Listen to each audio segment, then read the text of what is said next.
তোমার রব কি বলে জানো?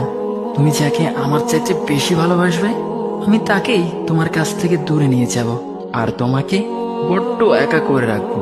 তিনি আরো বলেন, কখনো বলবে না যে তাকে ছাড়া আমি বাঁচবো না, কিন্তু আমি তোমাকে তাকে ছাড়াই বাঁচাবো। পিছনের সব আবেগ কেড়ে নিয়ে তোমাকে দিব্যি সামনে এগিয়ে নিয়ে যাব।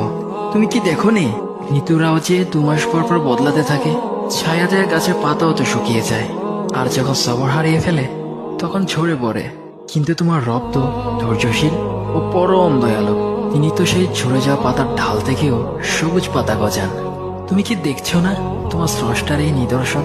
যে মানুষটাকে তুমি নিজের জীবনের চাইতেও বেশি ভালোবাসতে, সেই মানুষটাও একদিন অচেনা হয়ে যায়, তোমার মন ভেঙে যায়, এমনকি বন্ধু শত্রুতে পরিণত হয়, আর খানিক সময় পর শত্রু বন্ধুতে পরিণত হয়। যে মানুষটাকে তুমি নিজের জীবনের অংশ ভাবতে, সে মানুষটাও প্রতারণা করে। বুঝি না, এত কিছু হওয়ার পরেও তুমি তোমার রবকে বাদ দিয়ে সেই মানুষগুলোর উপরই ভরসা করো, যারা তোমাকে প্রতিনিয়ত কষ্ট দিয়েছে।